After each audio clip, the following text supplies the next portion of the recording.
The year was 2347, and humanity had been part of the Galactic Council for exactly 50 years. In that time, the other species had watched humans with a mix of curiosity and pity.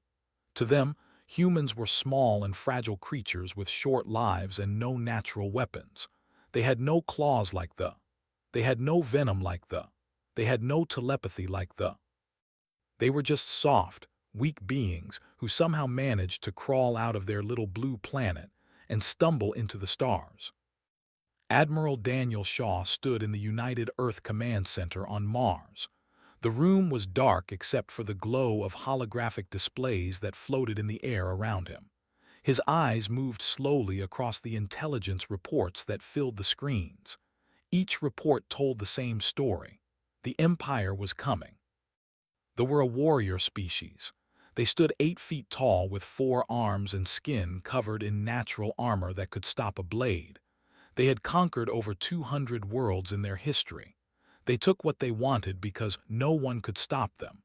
And now they wanted 3 human colony worlds. The message from the High Command had been simple. Surrender the colonies of New Haven, Prosperity, and Eden within 30 standard days. If humanity refused, they would take them by force. They would kill every man, woman, and child who resisted. Shaw read the message again. His face showed nothing. He had learned long ago to hide his emotions. In the military, fear was a weakness that could spread like a disease. A commander had to be a rock that others could hold onto when the storm came. Captain Lisa Morgan walked into the command center. She was a tall woman with dark hair pulled back in a tight bun. Her uniform was perfect, not a single crease out of place. She had served under Shaw for 15 years. She knew him better than anyone. "The Council has responded to our request for help," she said. Her voice was flat. Shaw could tell from her tone that the news was not good. "Let me guess," Shaw said. "They offered their deepest sympathies and wished us luck." Morgan handed him a data pad. Worse, Ambassador gave a speech. He told the Council that helping humanity would only anger the further. He said it was better to let us fall than to risk a wider war. Shaw took the data pad and read the speech. Was a reptilian species that had been part of the Council for over 1,000 years. They were diplomats and traders. They believed that every problem could be solved with words and deals. They had never fought a real war in their entire history. The speech was exactly what Shaw had expected, praised humanity for its contributions to galactic culture. He expressed sadness at the situation. But in the end, he said what everyone was thinking. Humanity was too weak to save. They had 12,000 warships. Humanity had shown the galaxy perhaps 200 small vessels in 50 years. Fighting would be suicide. The kind thing to do was to let humanity surrender and hope they would show mercy. Shaw put down the data pad. "What about the other species? Did anyone speak for us?" Morgan shook her head. "They suggested we negotiate a partial surrender, give up 2 colonies to save one. They did not even attend the meeting. Everyone else just watched and said nothing." Shaw walked to the window and looked out at the red surface of Mars. In the distance, he could see the dome of New Chicago, one of the largest human cities off Earth. 2 million people lived there, families, children, people who had built new lives on a new world. 50 years, Shaw said quietly. "We have been part of their council for 50 years. We have traded with them. We have shared our art and music and science. We have been good neighbors in every way, and when we need help they abandon us." Morgan stood beside him. "Can you blame them? From their point of view, we are a young species with no real military power. They think helping us would just get them killed too." Shaw turned to look at her. For the first time, a small smile appeared on his face. It was not a warm smile. It was the smile of a man who knew something that others did not. "That is exactly what we wanted them to think," he said. Morgan raised an eyebrow. She had served with Shaw for a long time, but there were still things about the Admiral that surprised her. "Sir." Shaw walked to his desk and pressed a button. A new holographic display appeared. It showed a star map, but this map was different from any Morgan had seen before. It showed locations marked in red scattered across human space, dozens of them, hidden in asteroid belts, inside gas giants, buried beneath the surfaces of dead moons. Captain, what I am about to tell you is classified at the highest level. Only 47 people in all of human space know what I am about to show you. After today, you will be the 48th. Morgan felt her heart beat faster. I understand, sir. Shaw pointed to the red markers on the map. For 50 years, humanity has played a role. We have shown the galaxy a small fleet of outdated ships. We have acted weak and harmless. We have let every species in the Council believe that we are no threat to anyone. He pressed another button. The red markers expanded, showing details that made Morgan's breath catch in her throat. But while we played weak, we were building. In secret. In places no one would think to look. We have been preparing for this day since the moment we realized what kind of galaxy we had entered. The display showed ship counts. Thousands of them. Dreadnoughts, carriers, destroyers, frigates, fighter squadrons, defense platforms, weapons systems that human scientists had developed in hidden laboratories. Morgan stared at the numbers. Her voice was barely a whisper. How many? As of this morning, the United Earth Fleet consists of 14,000 combat-ready warships. Another 3,000 are under construction. We have trained crews for every single one of them. We have weapons that no species in this galaxy has ever seen. Morgan looked at her admiral with new eyes. 50 years. You have been planning this for 50 years. Shaw nodded. Not me, my predecessors. The leaders who came before me understood something important when we first made contact with alien life. The galaxy is not a friendly place. The strong eat the weak. Mercy is rare. Trust is dangerous, so they made a decision. He turned off the display and faced Morgan directly. They decided that humanity would never be weak again. We would let the galaxy think we were prey. We would smile and trade and play nice. But in the shadows, we would build the greatest fleet this galaxy has ever seen. And when someone finally decided to test us, we would show them exactly what humanity is capable of. Morgan took a deep breath. They have no idea what they are walking into. No, Shaw agreed. They do not, and neither does anyone else. He looked back out the window at the Martian landscape. Contact Admiral Cole at Sanctuary 7. Tell her to begin final preparations. In 30 days, the galaxy will learn the truth about humanity, and nothing will ever be the same again. Deep in the outer reaches of human space, far from any trade route or colony world, there was a place called Sanctuary 7. On no official map did this place exist. No civilian had ever heard its name. It was humanity's greatest secret, hidden inside an asteroid belt that most species thought was nothing but worthless rocks. Commander Grant stood on the observation deck of the USS Vigilance. He was a man of 53 years with a weathered face and hands that had seen decades of work. His father had served in this fleet. His grandfather had helped build the first ships. 3 generations of his family had kept this secret, waiting for a day they hoped would never come. That day had finally arrived. Through the observation windows, Grant could see what no alien eye had ever witnessed. Stretching into the darkness of space, lit by the soft glow of running lights, was the true human fleet. Ships of every size filled the asteroid belt like stars in the night sky. Massive dreadnoughts floated beside nimble destroyers. Carrier ships sat surrounded by swarms of fighters. Supply vessels and repair stations completed the picture of a military force that could challenge any power in the galaxy.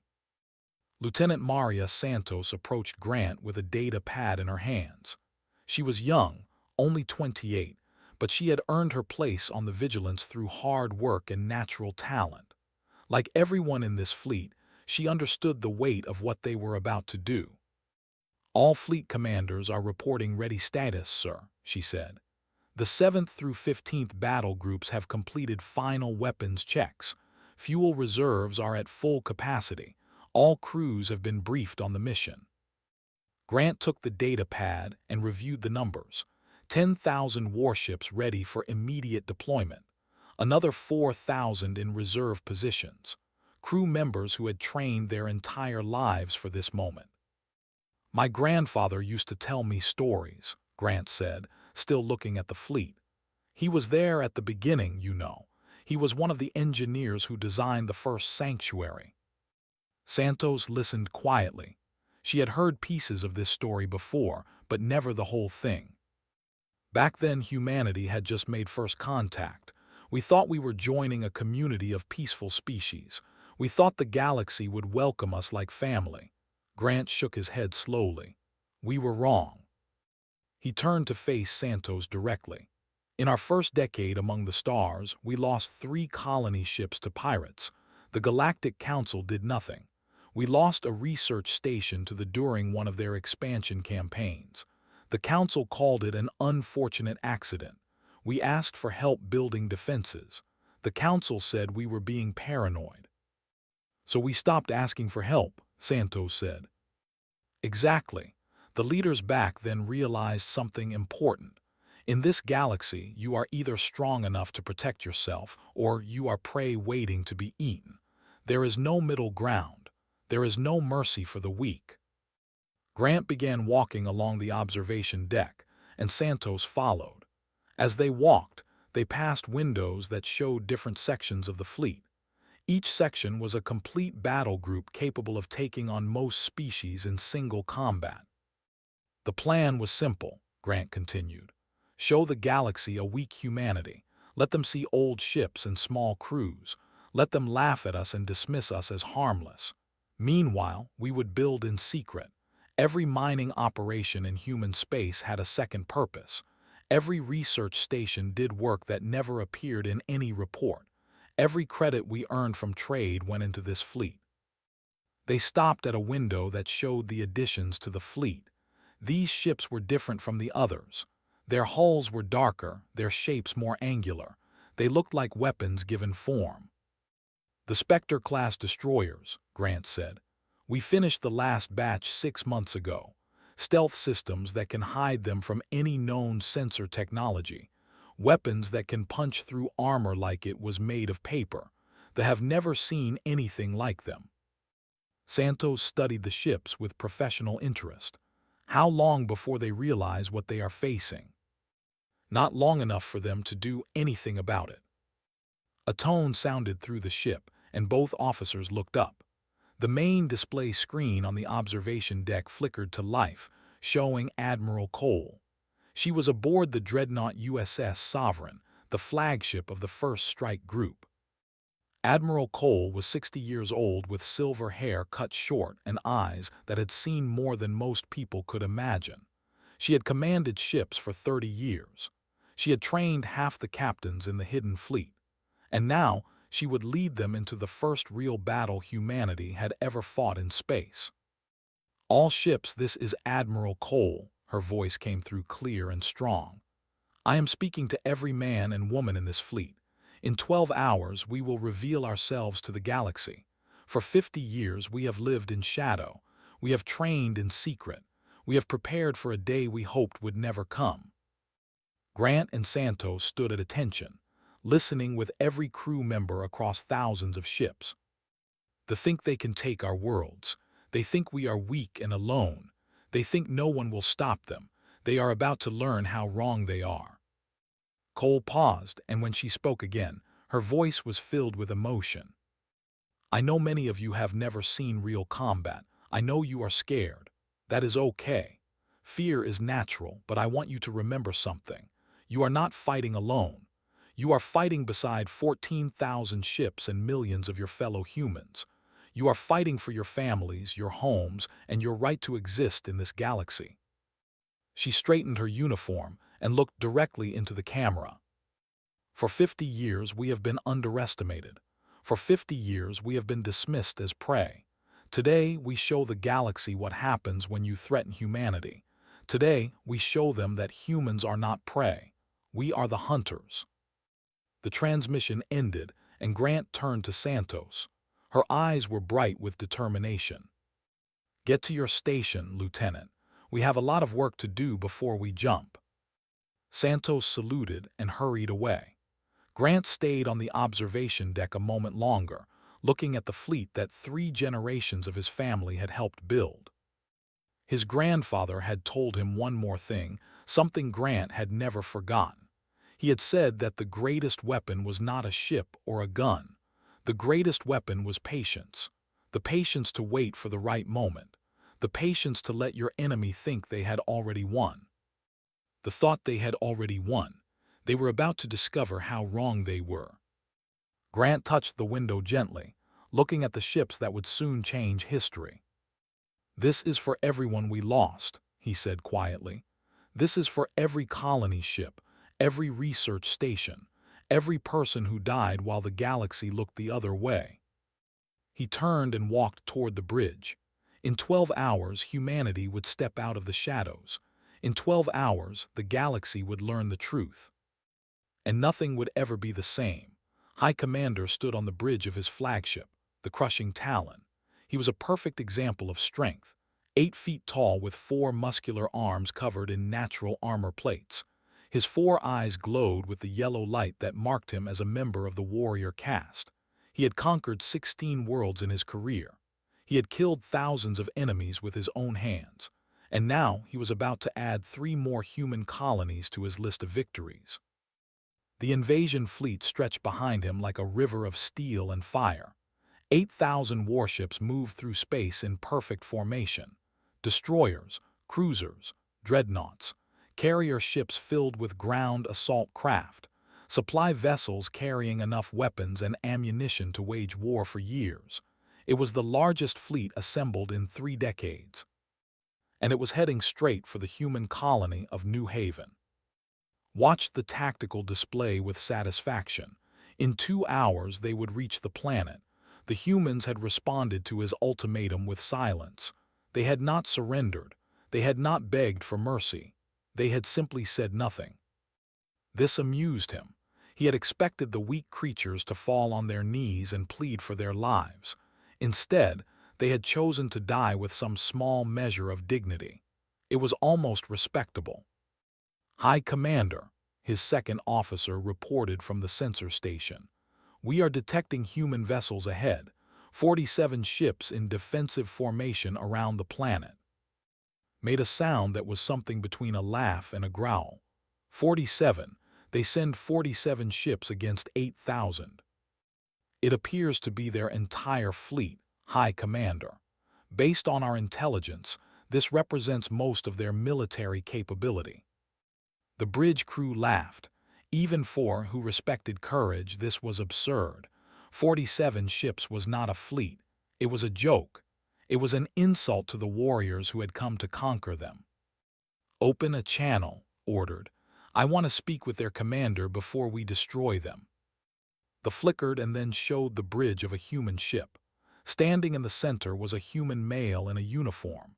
He was old by human standards, with hair and lines on his face, but his eyes were steady and his posture was straight. "I am High Commander of the Empire," announced.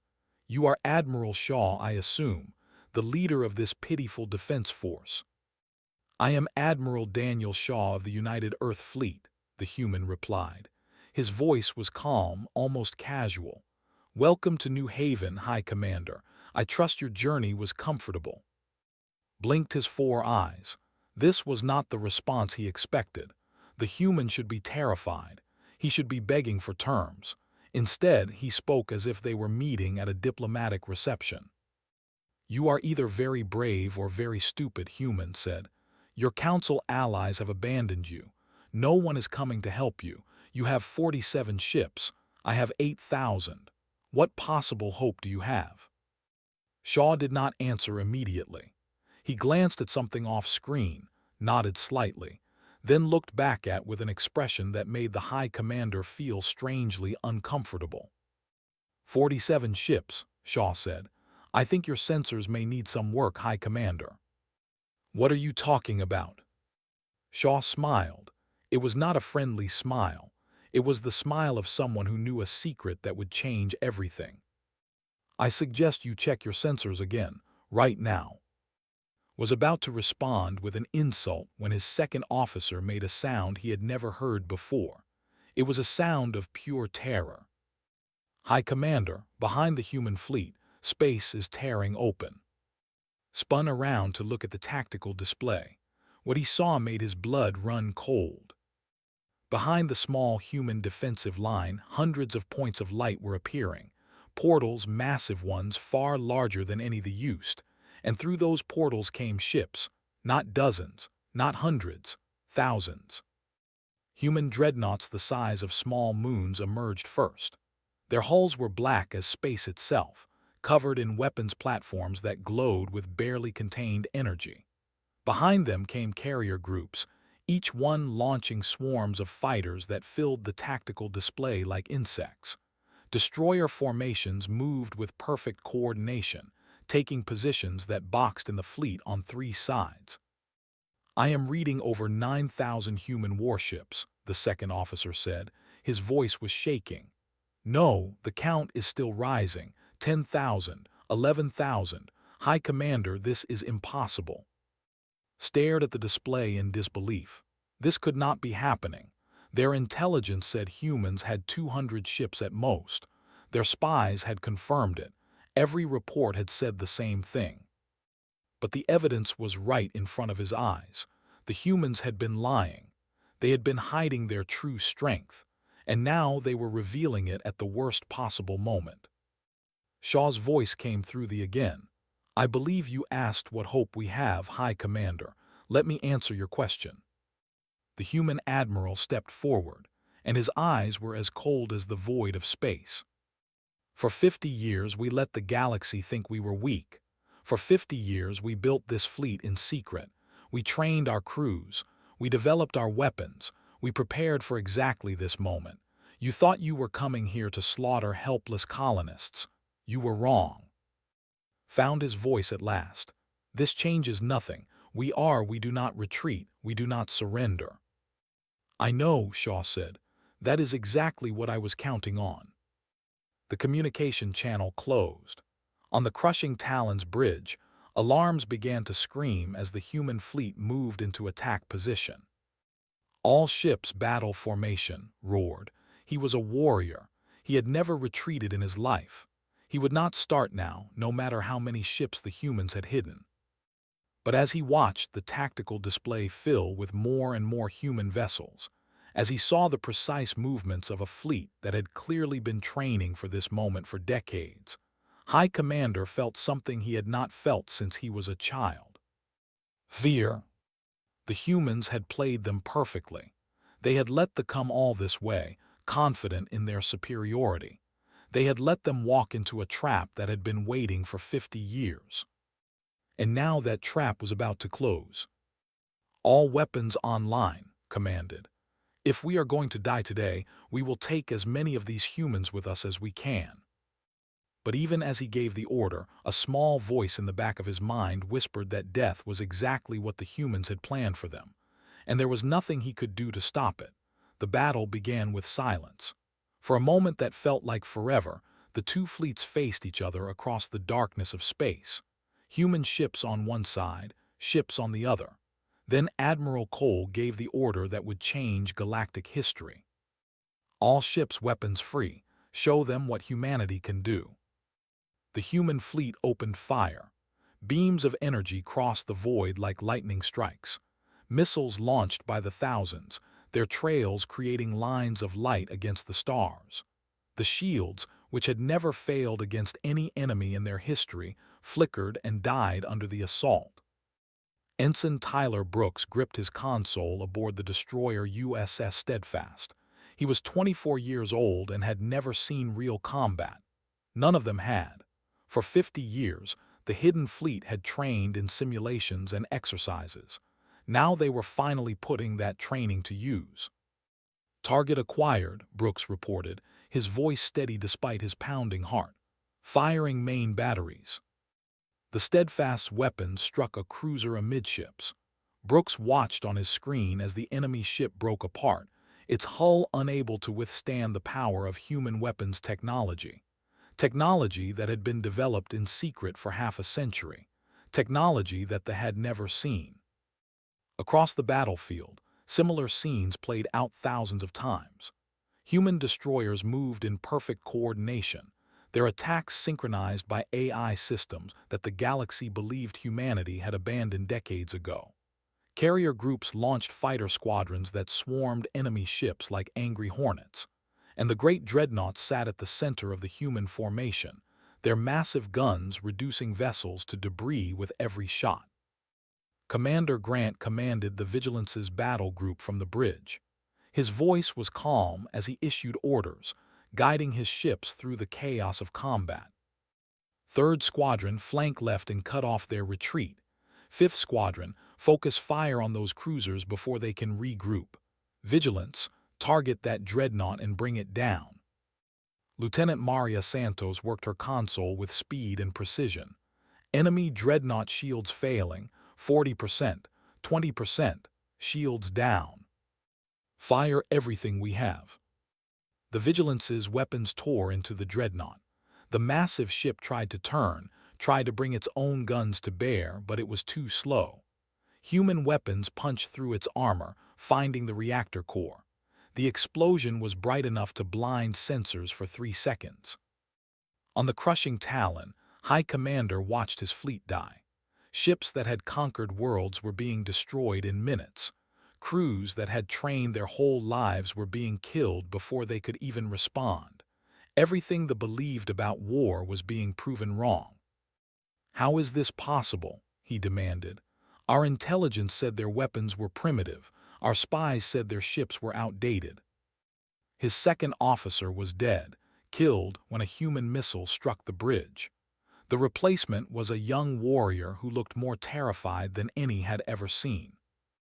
"High Commander, I believe their intelligence services have been feeding us false information for decades. Everything we knew about humanity was a lie." A lie, 50 years of lies. The humans had played them like fools. They had acted weak while building strength. They had smiled and traded while preparing for war. They had let them believe they were harmless prey while secretly becoming the most dangerous predators in the galaxy. Admiral Cole watched the battle from the USS Sovereign with cold satisfaction. The tactical display showed the fleet collapsing. Ships were destroyed. Others tried to retreat but found human destroyers blocking every escape route. A few surrendered, dropping their shields and broadcasting distress signals. Cole ordered those ships captured, not destroyed. Prisoners would be useful. "Admiral," her communications officer reported. "High Commander is hailing us. He wants to negotiate." Cole considered for a moment. She had lost friends and family members to raids over the years. Every human in this fleet had a reason to hate the warriors who had killed their people without mercy. But hatred was not why they had built this fleet. They had built it to protect humanity, not to become monsters themselves. "Put him through." His face appeared on the screen. His armor was damaged, his bridge burning behind him. 2 of his 4 eyes were closed, probably injured, but his voice was still strong when he spoke. "Admiral Cole, I request terms of surrender for my remaining forces." Cole stood. "Your remaining forces will power down their weapons and drop their shields. They will be taken into custody and treated according to galactic law. You personally will be held as a prisoner of war until negotiations between our governments are complete. And my crew, my warriors, will be treated with the same respect we would want for our own people. We are not murderers, High Commander. We are soldiers defending our homes." Was silent for a long moment. When he spoke again, there was something in his voice that sounded almost like respect. "In all my years of conquest, I have never been defeated. I have never met an enemy who could match thee in battle, until today." He paused. "You humans are not what we thought you were." "No," Cole agreed, "we are not." The crushing Talon's shields dropped. Across what remained of the fleet, other ships followed. The battle was over. Captain Lisa Morgan stood beside Admiral Shaw on the command ship, reviewing the casualty reports. The numbers were almost unbelievable. "We lost 23 ships," she said. "The lost over 6,000, the rest have surrendered." Shaw nodded slowly. "Our people did well. 50 years of training paid off." "What happens now?" Shaw looked at the tactical display, at the debris fields that marked where thousands had died. He felt no joy at the destruction. War was never something to celebrate, but he felt pride in what his people had accomplished. "Now we go to the Galactic Council. We show them what happened here. We make sure every species in this galaxy understands that humanity is not to be threatened. Not today. Not ever again." Morgan watched the rescue ships moving through the battlefield, picking up survivors from both sides. Human medics treating wounded. Human ships protecting captured enemy vessels from further harm. "We won," she said, "but we did not become like them." "No," Shaw agreed. "That was always the goal, strong enough to protect ourselves, wise enough to not let power corrupt us." He turned to face his crew.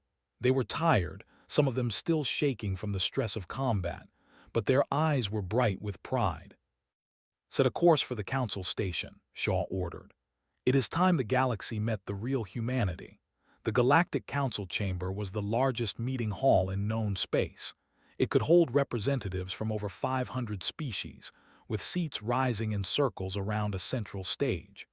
Holographic displays floated everywhere, translating speeches into thousands of languages. For 10,000 years, this chamber had been the heart of galactic civilization. Today it was silent. Admiral Daniel Shaw stood at the human delegation's podium, looking out at the representatives of 47 species. Some were reptilian like the, some were like the, some were so alien that human minds struggled to understand their forms, but they all had one thing in common. They were afraid.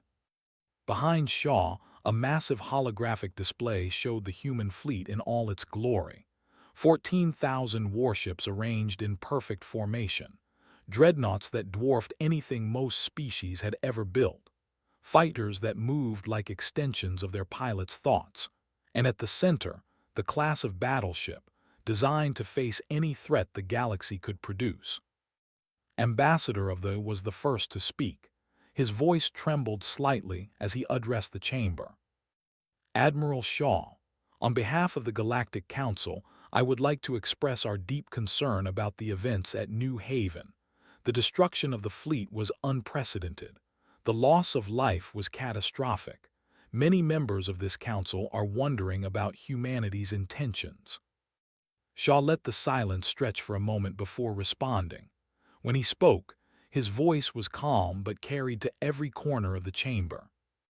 "Ambassador, you speak of the destruction at New Haven as if it were a tragedy that fell from the sky. Let me remind you of the facts. The Empire issued an ultimatum demanding that we surrender 3 of our colony worlds. When we refused, they sent 8,000 warships to take those worlds by force.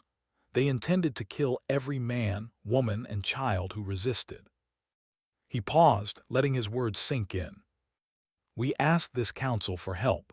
We asked for support. We asked for the protection that we were promised when we joined this body 50 years ago. And what did we receive?" Shaw gestured to the display behind him, which changed to show the council's official response to humanity's request for aid. "We received Ambassador's speech explaining why it was better to let us die than to risk angering the further. We received the suggestion that we surrender 2 colonies to save one. We received silence from species that had traded with us and called us friends." The chamber remained silent. Many representatives could not meet Shaw's eyes. Commander Grant stepped forward to join the admiral. He carried a data pad with information that would change the conversation. "For 50 years," Grant said, "humanity has been part of this council. In that time, we have been attacked 17 times by various species. We have lost 12 ships to pirates. We have lost 2 colony vessels to raiders. We have lost a research station to in what this council called an accident." He looked around the chamber slowly. "Every time we asked for help, we were told to be patient. We were told that the galaxy was a dangerous place. We were told that strong species sometimes took from weak ones, and there was nothing to be done about it. Lieutenant Maria Santos stepped forward as well, completing the human delegation's presentation. So we stopped asking for help, she said. We decided that if the galaxy would not protect us, we would protect ourselves. We built our fleet in secret because we knew that showing strength too early would make us a target. We waited until someone finally decided to attack us, and when they came, we were ready. Shaw took over again. Now, let me be absolutely clear about what happens next. Humanity does not want to conquer the galaxy. We do not want to rule over other species. We do not want to become the new, taking what we want because no one can stop us. He stepped closer to the edge of the podium, his eyes sweeping across the assembled representatives. What we want is simple. We want to live in peace. We want to trade and explore and grow. We want to be treated as equals, not as prey. We want the right to exist without fear. The display behind him changed again, showing a map of human space with defensive positions marked. But we will not be threatened again. Any species that attacks human worlds will face the full power of our fleet. Any government that targets our people will learn the same lesson they learned at New Haven. We are done being victims. Ambassador raised a trembling hand. Admiral, the Council would like to discuss terms for a new relationship between humanity and the other member species. We believe that with your obvious military capabilities, you deserve a greater voice in galactic affairs. Shaw almost smiled. 50 years of being dismissed as weak, and suddenly everyone wanted to be their friend. He could not blame them. Fear was a powerful motivator. The United Earth government will be happy to discuss such arrangements, Shaw said. But let me be clear about one thing. Our willingness to negotiate comes from strength, not weakness. We are offering friendship because we choose to, not because we have to. He looked around the chamber one final time. 50 years ago, humanity entered this galaxy believing that we would find community and cooperation among the stars. We found something very different. We found a galaxy where the strong prey on the weak and kindness is seen as foolishness. Shaw straightened his uniform, his voice filled with quiet determination. We adapted. We learned to play the game better than anyone expected, and now we have a chance to change the rules. Humanity will work with any species that treats us with respect. We will defend any ally that stands with us. But we will never again be the easy target that others think they can push around. He turned to leave, then stopped and looked back at the silent chamber. The thought we were weak, they were wrong, do not make the same mistake. 6 months later, the galaxy had changed in ways no one had predicted. Admiral Shaw stood on the observation deck of the new human space station called Unity. Through the windows, he could see ships from a dozen species docking peacefully. Trading vessels, science ships, even a few diplomatic craft, their crews carefully supervised but treated with respect. Captain Lisa Morgan joined him, as she had so many times before. "The just signed a mutual defense treaty with us," she said. "That makes 17 species in our alliance." Shaw nodded slowly, "More than I expected." "They respect us now. They fear us a little too, but mostly they respect us." Fear fades over time. Respect can grow into something more. Friendship, partnership, maybe even trust. Morgan watched a human freighter pass by, carrying goods to distant worlds. Children on the observation deck below were waving at an alien ship, their faces full of wonder instead of fear. "We changed things," she said. "Not just for us, for everyone." Shaw thought about his grandfather, who had helped design the first sanctuary. He thought about all the people who had built the hidden fleet, who had trained in secret, who had kept faith that someday their work would matter. "We gave the galaxy a choice," Shaw said. "Treat us as equals or face the consequences." Most of them made the right choice. He turned from the window and smiled at Morgan. "Now we build something better, not through conquest, not through fear, through strength used wisely and power exercised with restraint. Out in the darkness of space, the ships of the United Earth Fleet continued their silent patrols, guardians of a species that had learned the most important lesson the galaxy had to offer. Never let your enemies know your true strength until the moment it matters most. And when that moment comes, make sure your strength is enough to change everything.